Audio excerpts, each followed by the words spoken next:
let's talk about what happened down here on Willetta. Okay. And you should know I'm a Willow resident. Okay. And I was at the meeting Got it. just to hear. I wasn't reporting on it. Oh, so you were there just whatever watching. night that was. Was that the night before 2 last? nights ago? Yeah. Okay. Yeah. I was. lose track of days. Yeah, really interesting.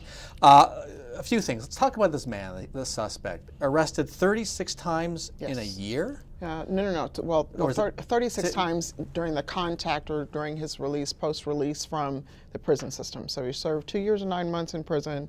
And after that, my folks have had contact with him, contact after contact. And what, although very tragic situation and circumstance in Willetta, our officers across this valley have routine and regular contact with individuals time and time again. So obviously a mental health issue, obviously something no one wants to have happen, but our officers did what we could do. So what we said in the town hall meeting, or what I said in the town hall meeting, because people want answers, right? They want to know, what can I do to keep myself safe? We can have alarm systems, we can have camera systems, but you all are part of our safety net too. So being the eyes and ears in the community, but our system needs some work. Okay, and talk about that, please. That was a theme that night, our system, especially when dealing with the mentally ill, as this gentleman seems to be. So where are the holes in the safety net? What needs to be plugged to make sure that your officers don't have contact with somebody like this 36 times and it ends in tragedy? So what needs to be remedied where that gap is perhaps the assessment process. I know that was a topic of discussion at the town hall, the fact that somewhere in some law or rule or regulation, it states that the mental health professionals have 24 hours to make an assessment. Perhaps that needs to be a longer time period or time frame. I'm not a mental health professional, I'm a cop. I've been a cop 29 years, but if we could look at the mental health system and how we assess people and how people can be released. There was one young lady, if you stayed to the end, she was a victim of the fire, and she was talking about her roommate. Her question was one of the best questions of the night. Why is it possible for this man to be out and about on the streets? I don't have the answer to that question. But you seem to be saying there are gaps in our mental health system. And then there's another thing that came up, and I'm not sure this is new, that DOC routinely drops off, what, 20 inmates a month? I heard a number at the town hall too. So I'm not going to place blame on any political system. We as an organization and a community have to come up with different measures of assessment.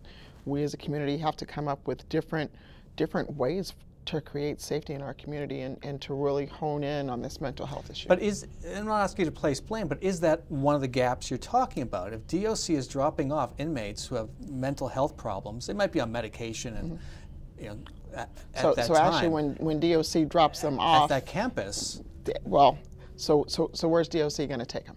So I think the issue is whether these individuals who are dropped off, once they come out of DOC, they're probably medicated in DOC. So the issue could become, how do we continue to keep them in a continuum of care? How do we continue to keep them on the medications that have stabilized them? So I'm not going to place blame. Again, I'm not going to place blame, but we do need to do something with our mental health system.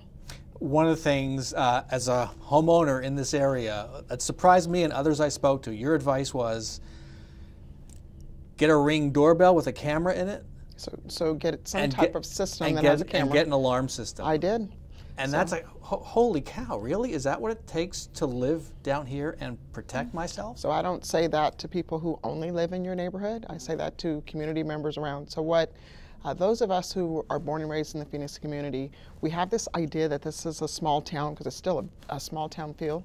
We're the 5th largest city in the nation. And something so simple, and this is a conversation that I had to have with my own father. So I would visit my dad on Sundays, and we go to breakfast, and I would just walk into his home.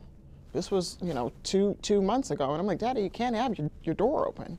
So the next time I went to his house, he did have the door locked. So we just have to talk about safety, have to talk about how we as community members can create those environments where folks can't come into our homes.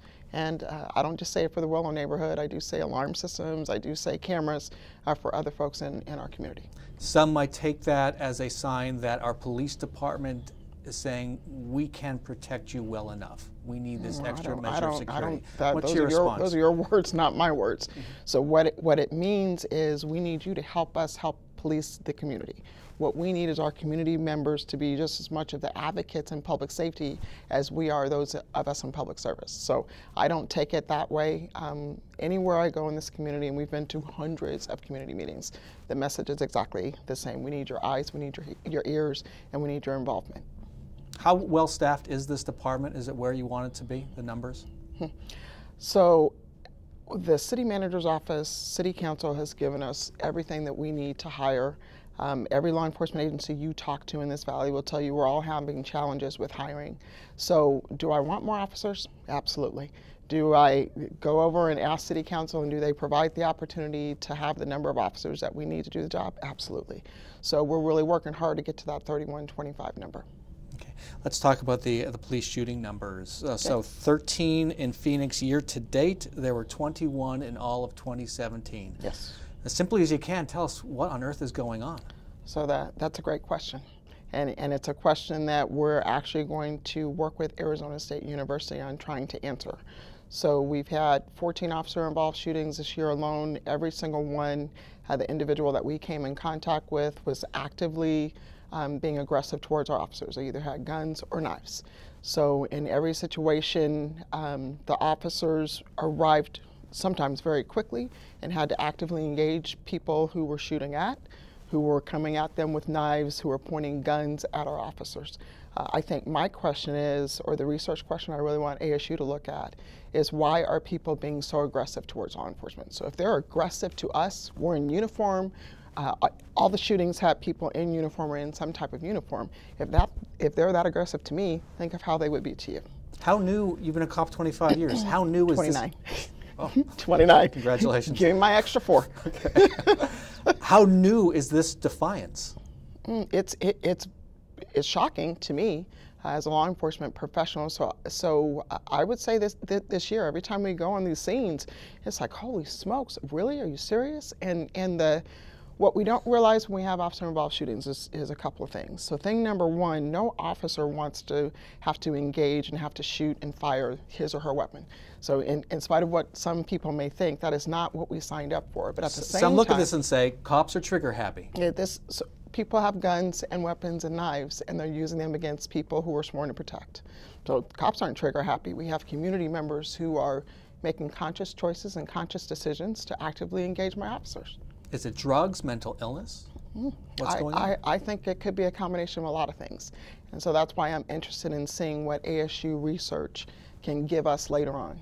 If this is the case, and people have relatively easy access to weapons here in Arizona, do you think something needs to be done at on the weapon side? Universal background checks, make it harder to get those weapons. So I don't know if I'm going to answer that component of the question.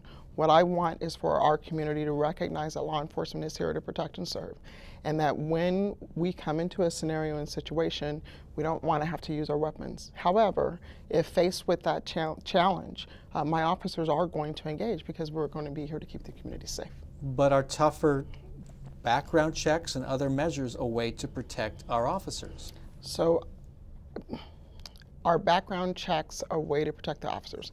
Anything that we can use to create the dynamic that's going to make it legally possible to get a weapon, I think is critical. I'm not going to get into the political spin of what the laws or rules or regulations need to say. I just want my officers to be safe so that you community members can be safe. But it sounds like you are kind of going there. If you want. So again, you're putting words in my mouth. And so I'm just saying what I'm hearing. What I'm saying is I want my officers to be safe. What I'm saying is the rules, laws, and regulations can be stringent, can be looked at, but I'll be honest, and I don't know about the 12 situations where the people had guns. I don't know if they had guns legally. I don't know if they had the guns illegally, so it'd be interesting to look into that, and then ASU can look into that also. Okay. Are you aware of Governor Ducey's school safety plan? Were you part of that discussion? I was part of the discussion with law enforcement. And this gets back to the mental health piece. He wants to make it easier to remove the weapons from mentally ill or people who are judged to be not capable of owning them. Is that something you support? Absolutely. So you do support that? I do. Okay. Why? So again, it goes back to the safety issue. I want people in our communities to be safe. To be honest, in talking with some of our community organizations and community groups, sometimes the people who are mentally ill don't even know that they're mentally ill. So in order to make us safe, I want people to get the help that they need.